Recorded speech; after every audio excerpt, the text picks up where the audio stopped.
This is a University of Otago podcast.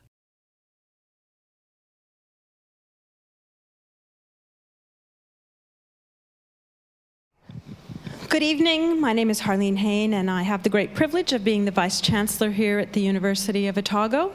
And those of you who are regular attendees of these inaugural professorial lectures will know that this is my favorite time of the week. It is the 1 hour out of the week where I get to simply sit back and bask in the glory that is the brilliance of a University of Otago professor. I would like to extend a special welcome to the staff and students from the University of Otago, but also for members of the Dunedin community who, like me, also use this as a great opportunity to learn more about what happens here at the University of Otago. There are also some special welcomes in the audience this evening. Stephen's wife, Janine, his son, Nicholas, and his father, Mervyn, are here with us.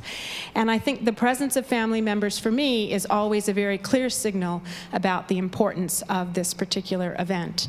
What we are here to do this evening is to celebrate Stephen's promotion to professor, and it's fantastic to have his family with us to help in that celebration.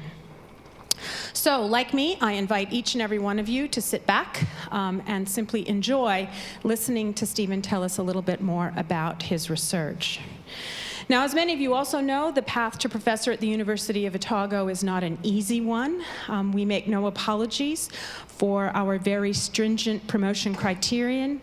So, in order to get to this position, an individual must show excellence in research, in teaching, and in service to the university and the wider community. And certainly, Stephen's career here at the University of Otago fits all three of those bills.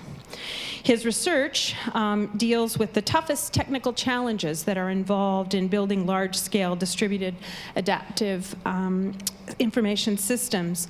And even though we all recognize that the World Wide Web has made a major change in the way in which governments and business conduct their work, and in fact it's had a major change in the way in which all of us go about our daily lives, the biggest changes are yet to come. And it's people like Professor Cranefield who will actually be paving the way for the web actually achieving some of its most important promises. In terms of teaching, Stephen is also a very gifted teacher. He actually teaches at across the board. He teaches first-year students, second-year students, third-year students, and fourth-year students, and his teaching evaluations are consistently stellar. He's also a very popular PhD and master's and honors supervisor, and in 2012 he won the University of Otago Research Supervisor of the Year award. He's also the prior recipient of an Innovation in Teaching grant from both the University of Otago and also from the TEC. And in terms of service, Stephen has also made an important contribution to the university and to his discipline. But I think the thing that surprised me the most when I was actually going over Stephen's career in preparation for tonight is the contribution that he's made to the community. I'm not sure how many of you in this audience know that in addition to being an outstanding teacher and researcher, Stephen is also the principal clarinet with the Southern Symphonia. And again, I think that that's a very clear demonstration of the kind of Renaissance man that we are going to hear from this evening.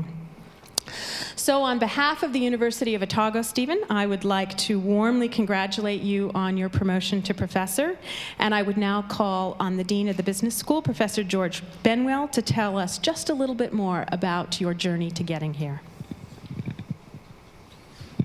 Thank you, Vice Chancellor. Vice Chancellor, Deputy Vice Chancellor Academic, Professor Cranefield's family, ladies and gentlemen, my dear friends and colleagues, as Pro-Vice Chancellor and Dean, it's my honour to introduce you to our newest Professor, Stephen John Scott Cranefield. I couldn't resist all that, Stephen, I'm sorry. Presumably that's all your brothers and sisters down through the ages. It is said by many that there is a connection between music and mathematics. First, the connection lies in the symmetry of movement. And second, the connection lies in the minds, the ears, and the actions of people. As Pythagoras said, there is geometry in the humming of strings, and there is music in the spacing of the spheres. Pythagoras, sometime I couldn't get exactly, but sometime before 500 BC. Professor Cranefield exemplifies the human connection between music and mathematics, the relationship between sound and order. Let us explore this professional hemisphere first. Stephen, as the Vice-Chancellor's already noted, Stephen is the principal clarinetist at Dunedin's professional orchestra, the Southern Sinfonia. And he has taught performance clarinet in the music department, which I assume is some of those teaching performances that the Vice-Chancellor referred to. He has also performed as a soloist on a recent CD of music by the music department's Associate Professor Anthony Ritchie and his late father John Ritchie. As an academic, Stephen is a highly talented musician.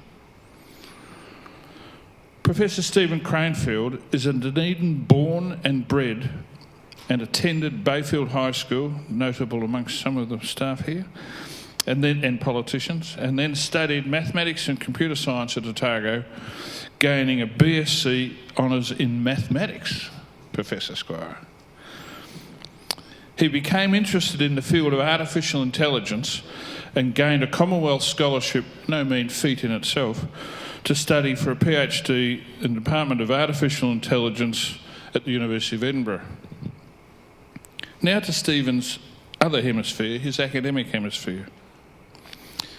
After finishing his PhD, he returned to Dunedin for a 2-year postdoc fellowship and then moved to Palmerston North, sorry Stephen, for a short-term lectureship and position in computer science at Massey.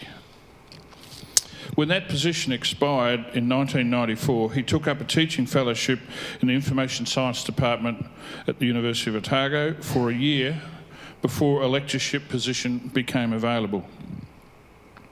He has remained in the Information Science Department ever since. His time in the School of Business has included a stretch as Head of Department, as Associate Dean Postgraduate, and more recently as Deputy Dean, and I thank you personally, Stephen, for the marvellous effort and the professional way you carried out those roles. Professor Cranefield's research relates to artificial intelligence, including multi-agent systems, the semantic web, ontologies, and the agent-based software architectures thereof. He assures me, he does, that his own intelligence is not artificial. To wit, he has supervised over 12 PhDs and as many master's students to completion. He has published or co-published 9 books, over 30 book chapters, and in excess of 100 refereed scholarly articles. We are proud to present to you a magician, a friend, and Professor Stephen Cranefield. Colleagues, Stephen Cranefield and his inaugural professorial lecture, Building Socially Intelligent Software. Stephen.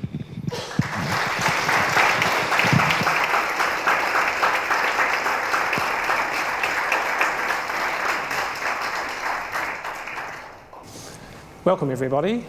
Thank you for coming along this evening. And thank you Vice-Chancellor and Professor Benwell for your kind words of introduction. The theme of my lecture tonight is about the challenge of building socially intelligent software. In some of the research that I've been doing in that area over the last 20-odd years. You may be thinking that I'm going to talk about social networking apps like Facebook and Twitter, but in fact I'm going to be talking about how we can build computer programs that are social, in the sense that they're part of a society of interconnected, interdependent programs that need to communicate and collaborate with each other. But first I need to tell you why we might want to do that. Why would we want these kinds of programs?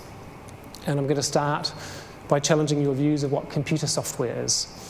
So I'd like to ask you to think of a piece of software. So have a vision in your mind. I'll be interested to know later maybe what you were thinking of.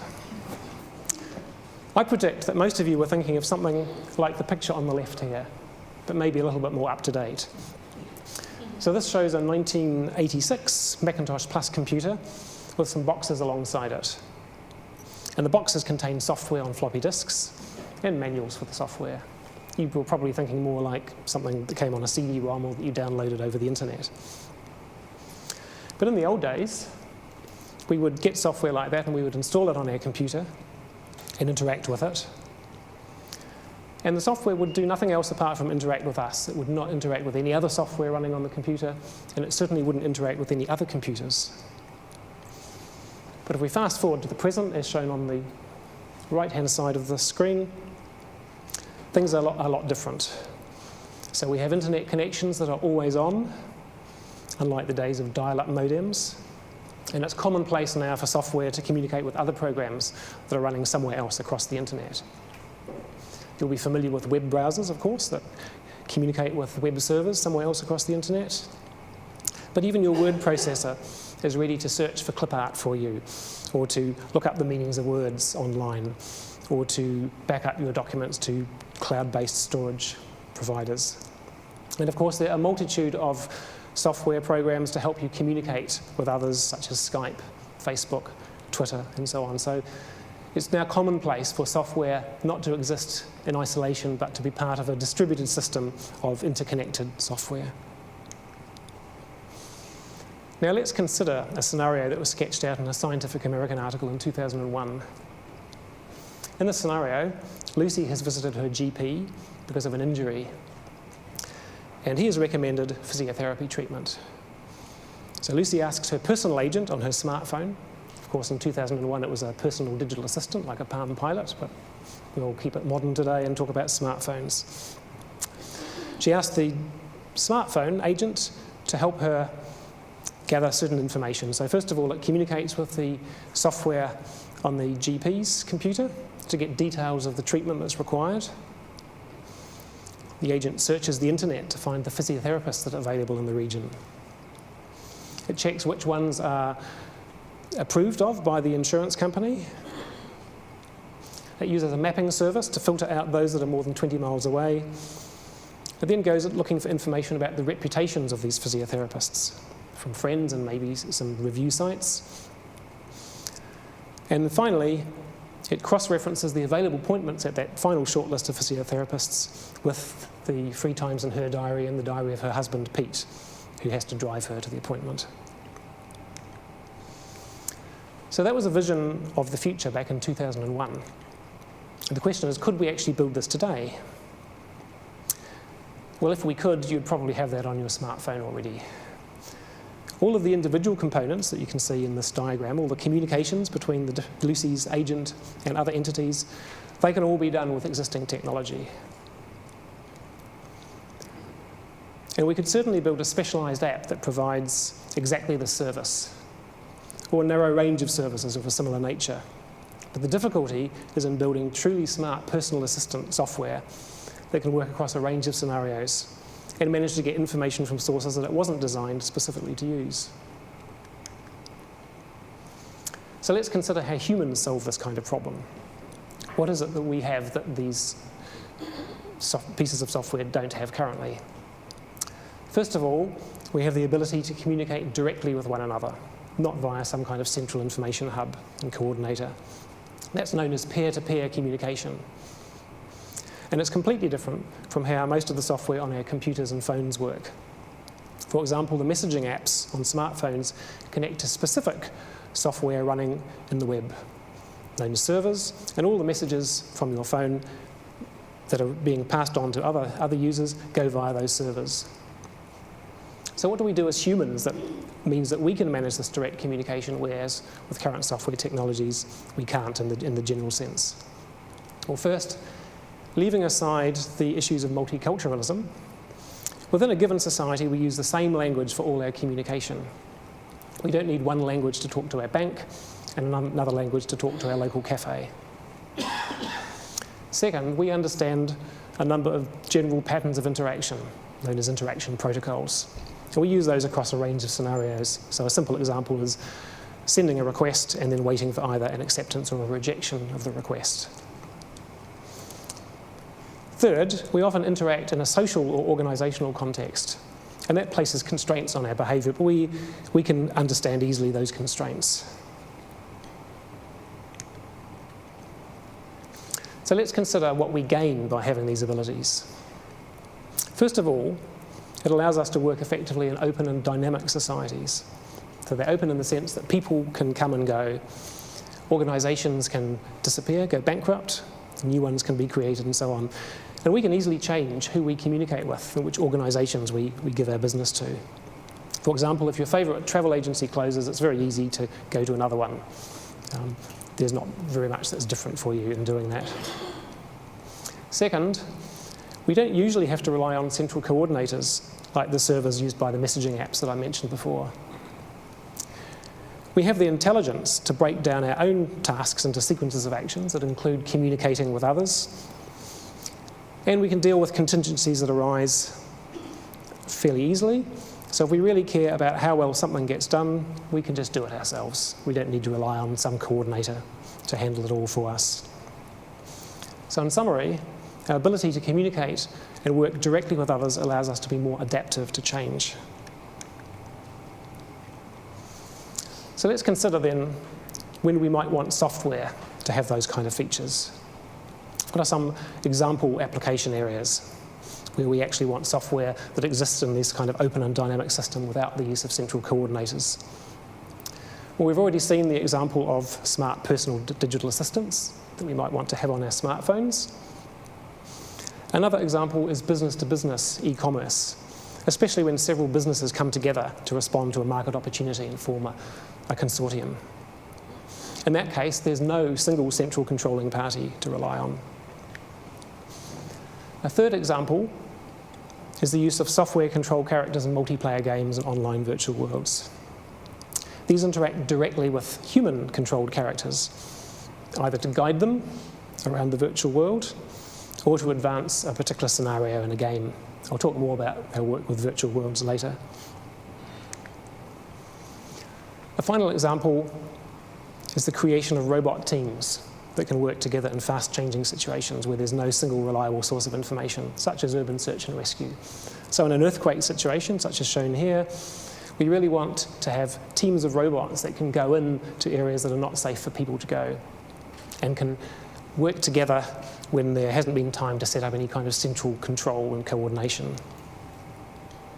These don't exist yet. These photographs are of actually human-controlled robots. So the research community is developing solutions to problems like this. And in particular, in my research field, which is known as Multiagent Systems, much of the research is based on taking concepts and mechanisms from human society and studying how they can be used to make systems of interacting software work more intelligently.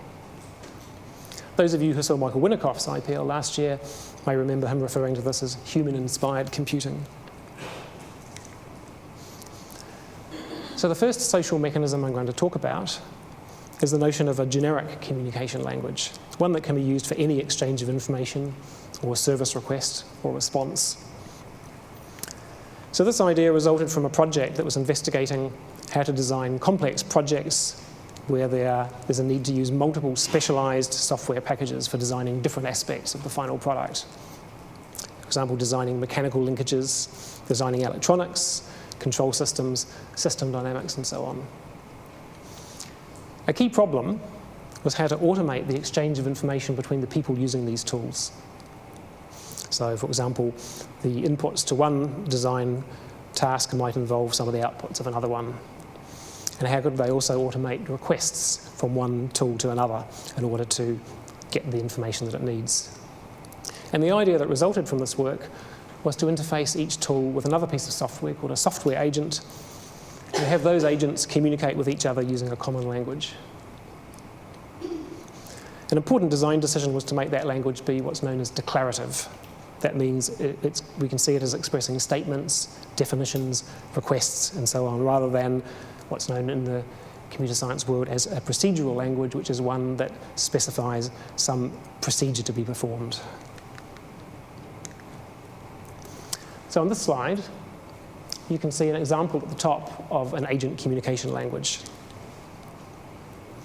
In this case, it's a message from a fictional agent running on my smartphone to a pizza company called Pizzazz Pizzas. And it's trying to find out what are the vegetarian pizzas that are offered by Pizzazz Pizzas. So at the very top of the message, we have this thing that says query ref. This is what's known as a speech act or performative, and it comes from, inspired by the philosophy of human language and the work of philosopher John Searle. Query ref is defined by the organisation that created this language to say that this message is intended to be a query asking for something. And what it's asking for is an identification of an object or objects, things, entities that satisfy some specific property. And the content field of this message indicates what that property is. It's saying the sender of this message is interested in all things, we'll call them X, that satisfy the property of having the type vegetarian pizza. So it's a fancy way of saying, tell me all the vegetarian pizzas. Below the content field, you can see there's a field called ontology. Ontologies are important for software with these kind of flexible, adaptive behaviours to communicate with each other. They need to know, unlike people who can easily understand what other people are saying, even if we don't know all the words, we can infer things, computers can't. Or not without some very sophisticated, leading edge facilities. So in this case, the sender is indicating to the recipient that they're using the term vegetarian pizza, which is defined in an ontology, the pizza ontology. So on the bottom half of the slide, I've got a part of the pizza ontology that's defined in something called the ontology web language. Actually, it's called the web ontology language, but I'm not sure if there's a Winnie the Pooh sort of reference here. The letters are not quite in the right order. So this is saying that a vegetarian pizza is a pizza that doesn't have a fish topping and doesn't have a meat topping. And furthermore, it's saying that you can't have something that is both a vegetarian pizza and a non-vegetarian pizza. Now you may think that this agent message and this ontology definition look like the kinds of things that computer programmers would just love. Okay. But actually, it's quite alien to mainstream software developers. Instead, this is what they like. Nice graphical, structured models of the problem domain and the data that their programs are dealing with. In particular, in 1996, a language called the Unified Modeling Language became an industry standard for drawing various types of diagrams used in software design. So this slide illustrates two aspects of a software developer's view of the software that she is building. The top shows a UML model of the types of data that the program must handle. In this case, it's a model of the concepts of a person, an organisation, and two specific types of organisation, sports club and professional body. And it specifies what information you need to know about an instance of those concepts. So for the purposes of this program, a person needs a given name and a family name, and an organisation needs a name, and so on. There are similar properties defined for the two kinds of organisation. So this is the software engineer's equivalent of an ontology, but it's significantly different from the structure of ontology modelling languages.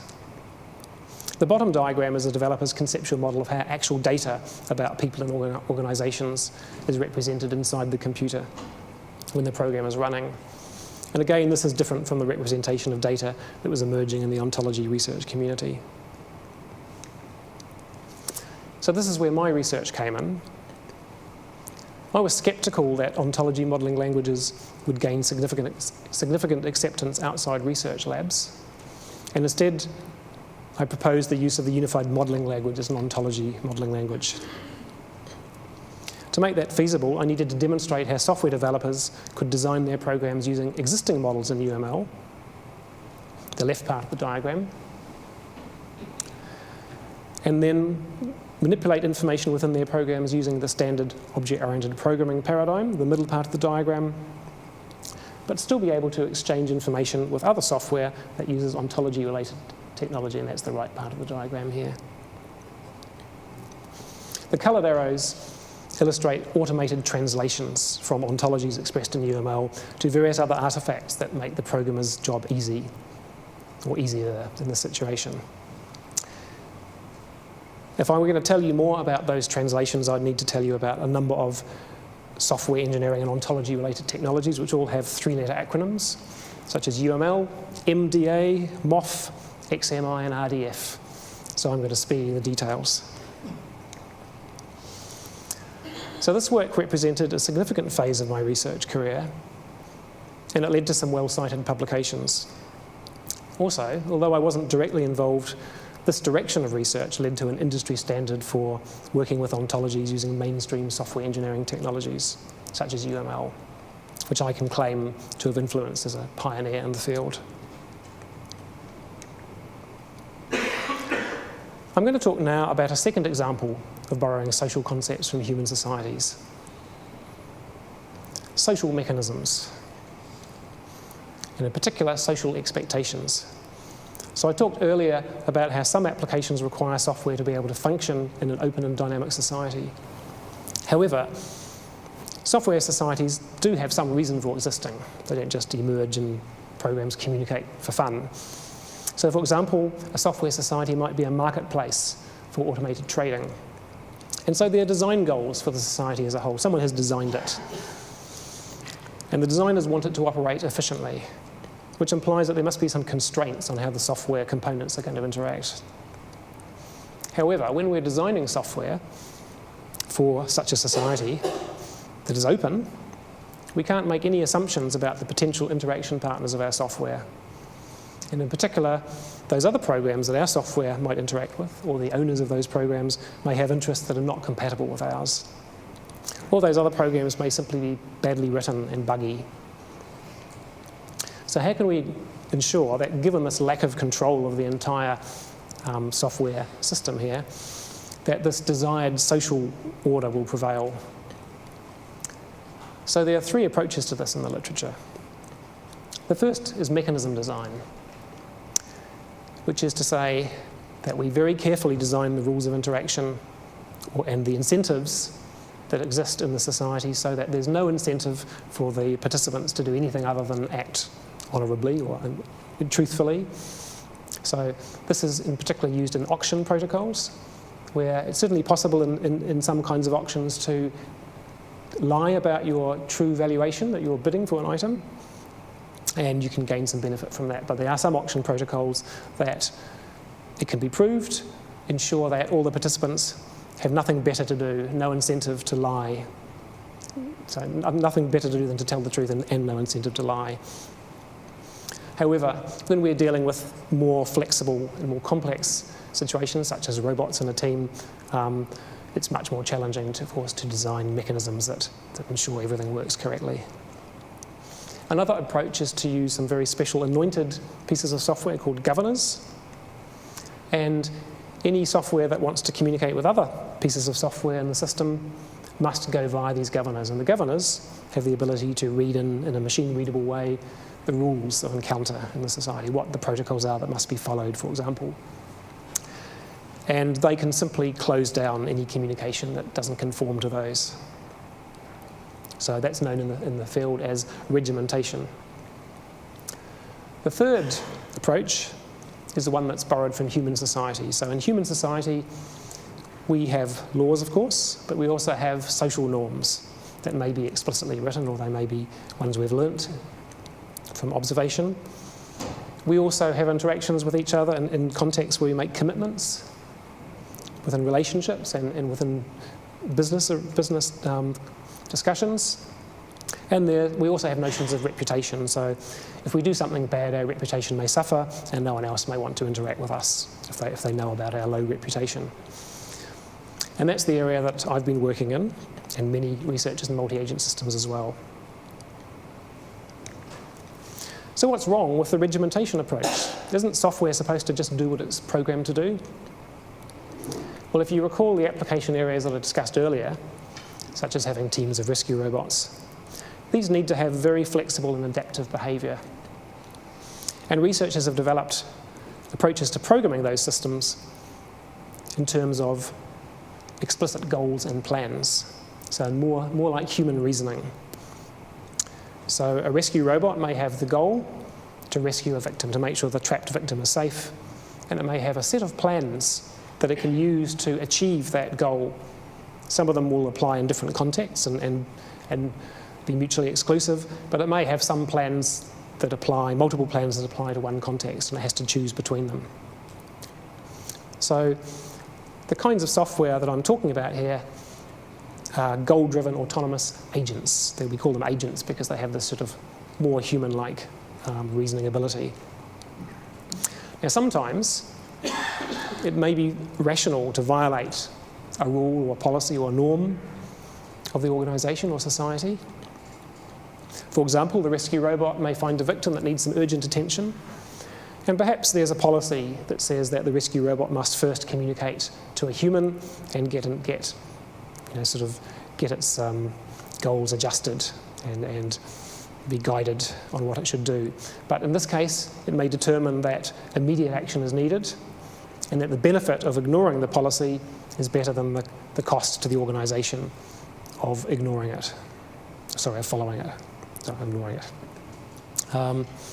So the third point here is that the agent society may be changing over time, as I mentioned before. So when the software or the agent first joined the society, there may have been one set of rules, policies or norms that fitted that society, but over time, if the society is open, some of those norms may become obsolete and not very effective. So we may actually want the ability for norms to change over time.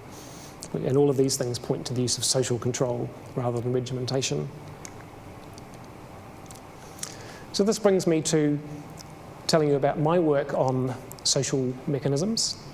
And in particular, I've done a lot of work on social expectations. So social expectations are things that an agent believes and is interested in knowing will happen. So expectations come about from many different things, such as learning about the regularities in the environment. This particular agent always does that, or this always happens on this particular day. What may come because there are social norms that are known, what may come about because it knows that the other agent it's dealing with has made a commitment, and it may have reason to trust that other agent. So expectations are sort of a generalisation of the notion of norms and commitments and so on. So together with Michael Winikoff, I developed a logical language for modelling expectations. So one thing I want to do tonight is give you a little taste of some of the different kinds of things that researchers in my field do. So the first work I talked about with UML and ontologies was very much about sort of software engineering technologies and doing things to help programmers. But a lot of the work in multi-agent systems, particularly in this area where we borrow ideas from human society, involves coming up with models of concepts from human society and formalising them. In this case, we developed a particular logical language. And along with that, there's various things you need to do, which is provide precise mathematical definitions of exactly what any expression in this language means. And then we need to think about how we can actually reason with such a language. And in our case, we were interested in how we can actually track expectations over time. So a formula, such as the one shown in the bottom left, expresses a conditional rule of expectation. In this case, it's saying we're interested in tracking the fulfillment of an expectation that is triggered in the context of a travel booking by saying either, so the context is here we're interested in booking some travel that involves air travel, a hotel, and a rental car.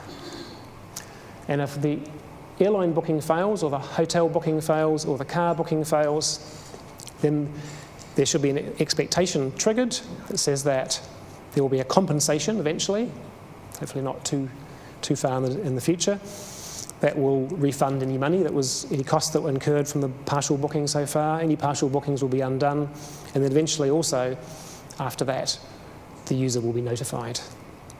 So that's the kind of expectation that we can track using our mechanism, which was based on having a set of rules like this that encode expectations, having some inputs recording the events that we observe happening in this agent society, working out which of the expectations have been triggered because their conditions have become true, and then tracking them over time, because these expectations in the general case will involve something that doesn't happen immediately but happens sometime in the future, and different parts of it will happen at different stages in the future, so they need to be tracked over time until finally all the different components are fulfilled, or some parts are violated and the whole thing becomes violated. And then we're interested in receiving from this monitor tool notifications of the violation and fulfillment of those expectations. So one area for looking into this kind of thing is in virtual worlds. So a virtual world is an online three-dimensional simulated environment. Generally it'll be running on some servers somewhere in the cloud, and you run some software on your computer that allows you to control a representation of yourself in the virtual world. We call that an avatar. And there can be many people all around the world connected to one region and one virtual world. And you can interact with them and see them inside your window of the application on your computer. And so people use virtual worlds for all sorts of things. They're not generally specialised to one particular task. They're not just a game engine for a particular game. So in the case of Second Life, people use it for simply hanging out with like-minded people. So you can design your avatar. You may choose it to look exactly like yourself, or as close as you can manage. You may choose to have your avatar look a little bit like you, but probably more handsome or more beautiful. Or you may choose to be a large, red, furry, Teletubby-like thing. And you can just hang out with friends. But you can also use it for in more structured environments. So you can go into simulated historical scenarios. In this case, the image on the right is of a simulation of 1920s Berlin, and you can role play in that environment. You can also use virtual worlds for education. So the picture at the bottom shows a virtual world where, or a region in a virtual world where you can go, a student can go in and interact with and look all around molecules. Virtual worlds have become a popular place to investigate artificial intelligence techniques as a test bed, because they simplify some tasks and allow you to concentrate on other tasks that you're most interested in. So for example, if I did want to create a rescue robot, my particular focus might be on how to plan the actions of a team of robots, how these robots can coordinate themselves. But if I do that with a real robot, I have to solve or find someone else who has solved a lot of other problems. How do we get these robots to move over uneven ground when they're probably slipping and the sensors can't always tell exactly where they are? How can we make sense of the input from the cameras and build up a model that the program can reason about and work out what the robot is looking at? In a virtual world, the software connecting to the virtual world gets a stream of information that computers can easily decode. It says these are the objects around you, and this is what they're doing. This is where they are. Virtual worlds have also becoming a popular place for investigating advanced human-computer interaction. So the picture here shows the work of a PhD student from the University of Barcelona. And the research here is looking at how humans and computers can interact in a virtual world in a way that makes the humans understand the interactions. In this case, it's an auction for water rights. And so the human on the left may come from some small organisation, small farm or something that wants to buy some water rights. But on the right, we may have a larger organisation that actually is sophisticated enough to have a piece of software that can do the bidding for it. So this piece of software, via the technology that these people have developed, can have a presence in the virtual world as an avatar, and the actions of the software to do things like bidding are translated into the virtual world as actions like raising your hand to bid, so things that the human can understand. So the application scenarios that we've looked at, this is work of a PhD student of mine, Sarangika Ranathunga. We looked at two scenarios. One is playing football in Second Life, and one is monitoring expectations of medical students playing the role of doctors in the Otago Virtual Hospital. So the first of these, Second Football, is an add-on to Second Life you can get, or used to be able to get, which allowed you to have a ball and a football field and a goal that could monitor the progress of a game of football, soccer specifically. And teams would actually meet and run around reasonably quickly and kick the ball to each other and so on, and have real games of football in this virtual world. And we were interested in thinking of team tactics as encoding expectations, and to see what our expectation monitor could tell us about when a tactic had been successful or unsuccessful. The virtual hospital scenario was about when the students are in this virtual world, they're trying to learn how to be good doctors. So there are some people in there, I'm not sure if they're other students or whether they're staff, but they're playing the role of patients. And they have a script that tells them that you are a patient with these symptoms. You may be very thirsty and confused, elderly woman, and you're asking for water a lot, for example. And the doctors, or the students playing the role of doctors, have to have a discussion. This is actually done by text chat inside the virtual world. Have a discussion to try and find out what the symptoms are and to diagnose, or try and order tests and so on to diagnose what might be wrong with the patient. And in doing that, there are various expectations that we have of what doctors should do, and we wanted to see if we could monitor those. So I'll show you a couple of examples of the second football scenario. So at the bottom, we have a diagram showing a particular training exercise.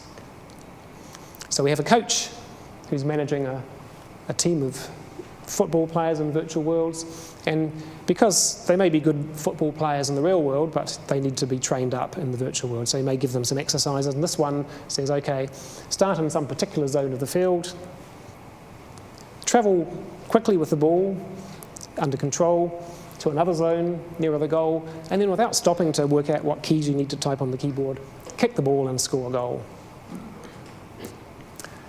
So we wanted to have a software agent that could receive the events and information coming from the virtual world, and part of that work involved having what's called complex event detection, so taking the stream of low-level information saying player 1 is now at this position, player 1 is now at that position, and turning it into higher-level complex events that we can use as the building blocks for language of expectations. And that, by the way, involved an ontology. So at the top of the diagram, can't see my mouse, you can see the agent communicating with the expectation monitor, sending it an expectation, which is the thing in the blue box up there, expressed in our logic. It says it's interested in the fulfillment of some pattern of behaviour. And then when the player finally completes the exercise, then the agent can inform the coach that this player has satisfied this requirement. Here's a second example. So this one is about a team tactic. It's called give and go. We have player 1 who has just passed the ball to player 2. And from the context, or maybe their body language, they understand that they are now jointly taking part in a specific team tactic, this give and go one. So the idea now is that player 1 is expected to sprint up the field and get to an advantageous position.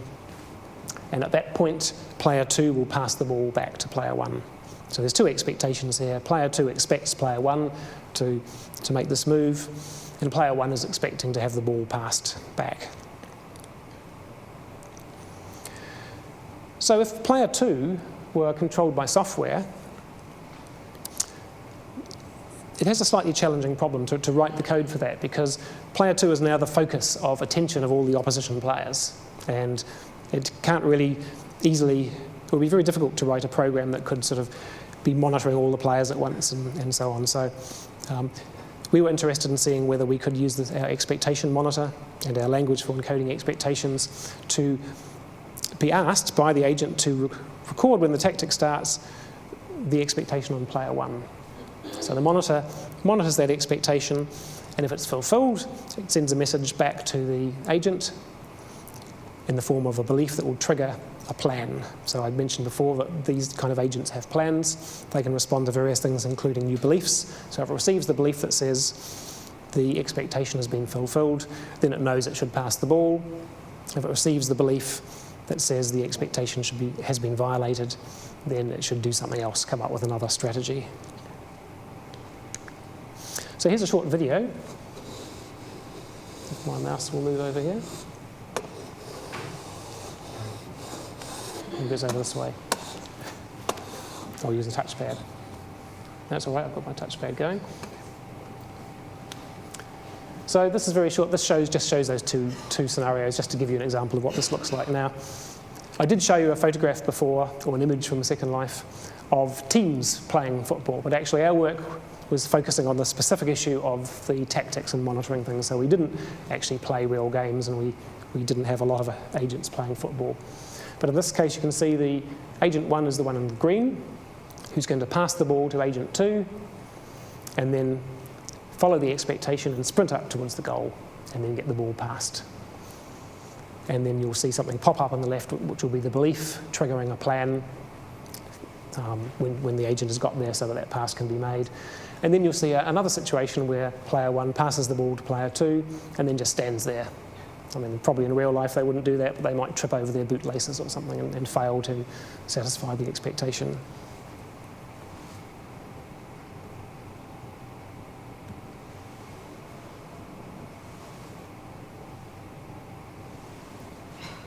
So there player 1 goes.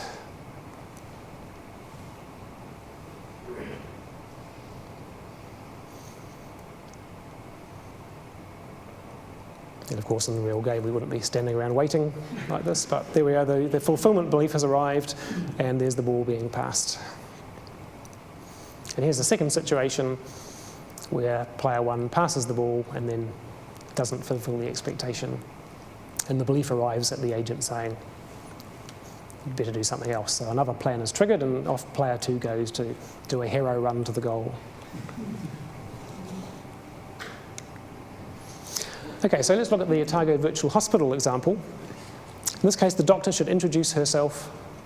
There are a number of expectations. These are a few of them. The doctor should introduce herself to the patient before taking the patient's history. The doctor should close the curtain around the bed before doing an examination or test. And the doctor should inform the patient before conducting an examination or test. And in any particular scenario, it'll be designed to elicit behaviour from the medical student to order specific tests. So all those mandatory tests in that scenario should be done. In this case, it might be taking the pulse, the blood pressure, temperature, and doing a urine test. So there's a slightly different notation from what I showed before, but this is an example of encoding one of those expectations in our logic.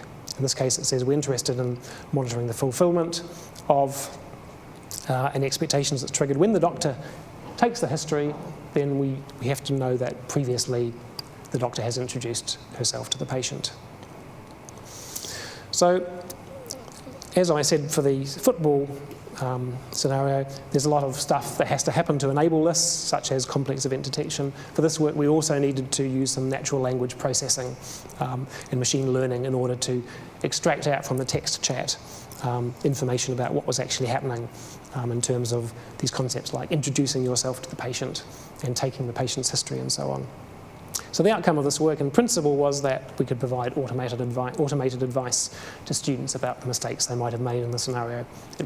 This hasn't actually been, and the aim wasn't to deploy this with real students. So these two examples are examples of something that I think is quite interesting, which is, I mentioned before how multi-agent system researchers have taken ideas from human society and made theories and languages and computer architectures and algorithms to reason with about these kind of social concepts in the context of multi-agent systems, so systems of software. But nowadays, human society is enhanced by many computer-based communication tools, and a lot of our interactions in society are actually through computer-based tools. So we can refer to that as computer-mediated human society. And we have the ability now to take some of these ideas, algorithms, mechanisms that have been formalized in the multi-agent systems world and bring them back in the form of tools and services and apps that we can use to help humans who are part of these computer-mediated human societies to increase their awareness of the social context around them. So I briefly want to tell you about one other aspect of my work on this notion of social awareness, and this is about the emergence of norms. So when I talked about expectations and this logic of expectations, the assumption was that these expectations have been designed by someone and encoded in this logic. But in human society, norms actually emerge bottom up from our interactions with others and our observations of others. And so Tony Savaramutu, PhD student and our colleague, in his PhD thesis looked at this problem, and the question was, how can we build agents that observe other agents and based on their experience and observations learn the norms that exist in the society? And once those norms have been learned, how can they spread within the society of agents as well? So I won't go into any of the details of that, but to do this work, that involved developing some algorithms. So we had a few algorithms. One was based on the technology for data mining, which is looking at large amounts of data to find patterns in it. And also, more recently, we've looked at an application of a certain kind of statistical inference, Bayesian statistical inference, to learn those norms. And one of the kinds of things you need to do in this area of research is to test how well these methods work by doing simulations. So this involved simulating artificial societies of agents, putting norms into them and seeing if we can actually learn them. So in the more recent work of using the Bayesian approach, some of the results that we got with some collaborators overseas were in the scenario of having agents moving on a transportation network where there are some norms that constrain how they can move. And we have an observer that's new to the society, doesn't know the norms, but we assume there's something that might happen when a norm is broken, which is a sanction, and that sanction can be somehow be recognised. In human society, I think we have the ability to sort of recognise a sanction. It involves some kind of emotional force and so on. So we assume in the agent world that this might be possible as well. And so the observations we get of the agents moving are evidence for or against different norms that might exist.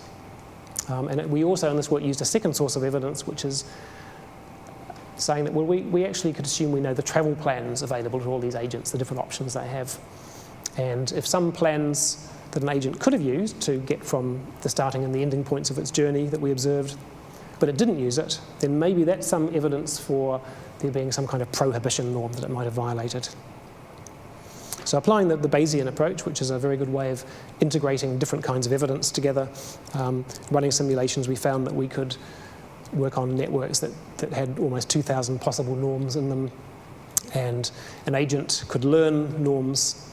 It might actually be slightly wrong about the norms it learned, but it would allow it to generate norm-compliant behaviour with respect to the real norms between 70 and 99% of the time without having any prior knowledge. So the last piece of work I'd like to talk about is not in the area of multi-agent systems, but it does fit loosely under the theme of this talk, building socially intelligent software. So my PhD student, Angrosh Manja, was interested in the problem of how we can understand the context of citations in academic papers. So this is a kind of social network in the sense that researchers build on the work of other researchers, and then we acknowledge their contribution to what we have done by citing them in our papers. So on the top right here, you can see an example of what a citation looks like in a paper. It simply has some names and a date, and then at the end of the paper, you can look up the details of the title of the paper and where it appeared. The problem is there's actually no information here about why the paper is being cited. And in particular, we have no way of knowing whether that citation is in a positive or a negative context. And that's quite important to know because as academics, our reputations and our career progression can be dependent on some measures of things like how many citations we have. So there are quite a lot of researchers interested in how we can more closely sort of understand these relationships. There are systems out there that count citations between papers and will tell you your citation count, but can we do better than that?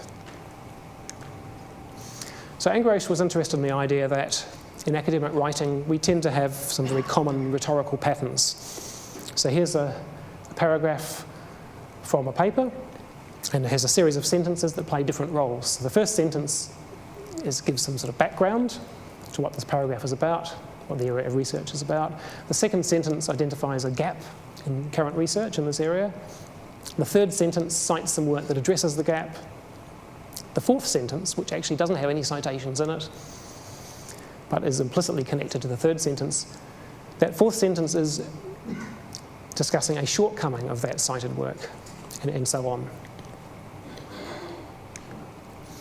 So, very briefly, to explain what he did, he realized that if we could use machine learning technology to learn these patterns of context of different sentences, then we could use that to label articles we haven't seen before. So this is an example of supervised machine learning, where so Angrosh came up with a set of labels for sentences, and he coded up a certain number of papers with what he believed were the correct labels, and then you could use this to train a machine learning tool that could then use it to classify the other articles it hasn't seen yet. So part of this work, shown on the left here, is to come up with an annotation scheme. And so he came based on previous work, of course, and his own ideas. He looked at these kinds of labels for sentences. So in non-citation sentences, a sentence could be discussing the background to the work. Another sentence might be discussing issues, gaps in the literature, and so on. And then for citation sentences, those that actually have citations in them, what is the context of that sentence? It may be that the cited work identifies gaps in the field, or the cited work overcomes gaps in the field, or you may be citing that work because it's work that you build on. So your work uses outputs from that cited work. And then he used the information that he could obtain by training up this machine learning tool, and then putting it into using it to label new papers with the appropriate labels. He built a number of tools so he could investigate different kinds of search and browsing use cases for using this information. So here's one example. So this was an app he deployed on something called Elsewhere's Cyverse platform. And Cyverse was a kind of a place where you could deploy apps. They lived in the web, and it had access to all the full text of articles in Science Direct database, assuming that you were accessing it from an institution that had that access. And I won't discuss all of this, and you can't read it anyway, but the panel in the middle shows a paragraph from a paper, and you can see there's some things in red there. Those red things are labels of the context of those sentences. So the tool has identified that the first sentence is stating an issue. The second sentence is CWOG, which is cited work overcomes gaps, and the next sentence discusses an issue.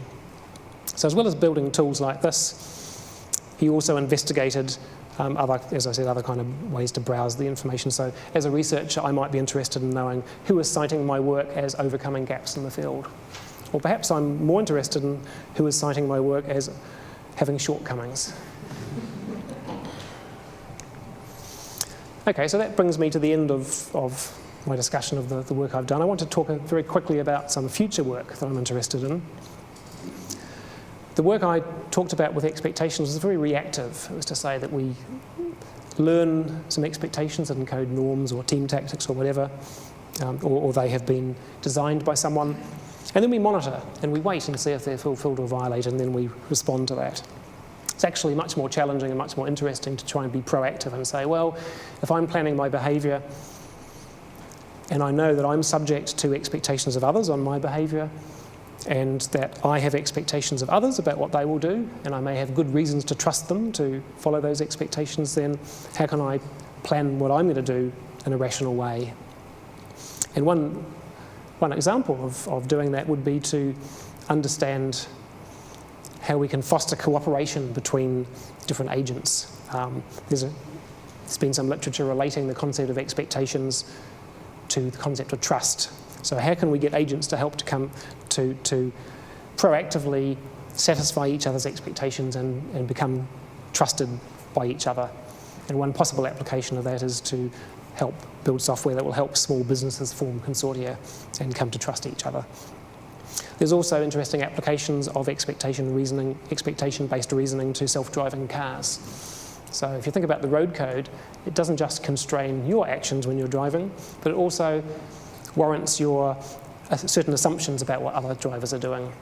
So there's a law in the road code that says you must be able to at all times to stop in the visible length of road ahead of you, assuming that there's a centre line. And if you think about it, that's really telling you that it's okay for you to assume that any oncoming cars are not going to be in your lane, they're going to be in some other lane.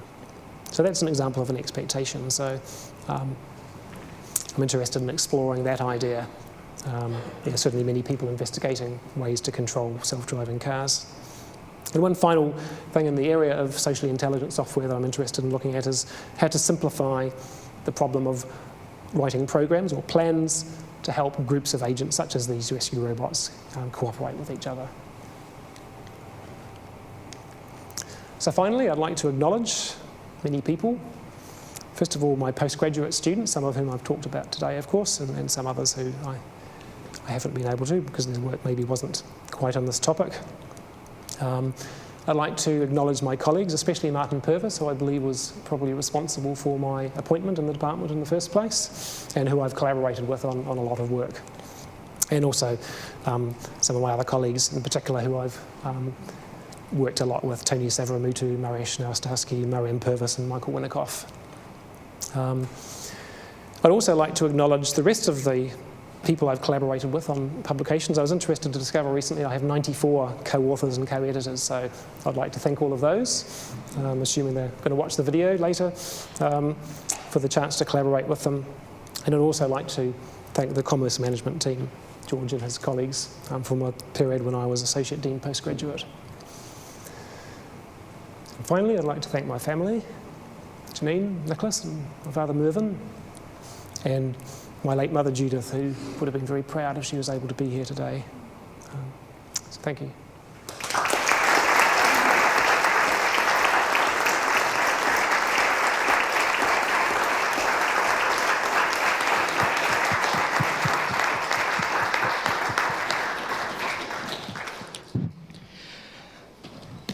Good evening. I'm Michael Winikoff, and I'm the Head of Department of Information Science. And my role here tonight is to summarise and reflect on the presentation that Professor Cranefield has just given, and then sort of wrap things up and congratulate, thank him, and give him a gift. Now, I'm aware that I'm the one thing standing between you and refreshments, so I will keep this fairly brief. So Professor Cranefield, in his inaugural professorial lecture, drew out a grand challenge. How do you make software socially intelligent, able to operate in challenging contexts, dynamic contexts where things can go wrong, and open environments where you don't know in advance what other entities, be they software or human, you might be interacting with. And along the way, he covered a very broad range of work in his presentation tonight that highlighted some of the techniques that he's developed over the years. So, for example, a particular notation for capturing the idea of an expectation. What is notation? What does that mean? And then alongside that, an engine that can reason with that notation to work out, as the real world develops, are these expectations fulfilled, violated, or still pending? And he's shown a number of examples of where that can be applied. The Otago Hospital, soccer in Second Life, and I hope that those give the sense that these techniques are quite broadly applicable. The other thing that I'd like to highlight about Professor Cranefield's work is the fact that it spans a wide range all the way from theory, so work with logics, semantics of those notations, all the way through to applications. In developing things like the Second Life football example, that makes use of some of the more theoretically founded work, but it also poses quite significant challenges that he had to gloss over tonight in terms of interpreting events. So there's lots of data coming at you. How do you interpret that? That's a whole separate challenge. So I would like to congratulate you again, Stephen, on your thoroughly deserved promotion. As a colleague, as a collaborator, and as a friend, I'm absolutely thrilled to be here and to be able to congratulate you. And here is a small token of appreciation from the university, so thank you.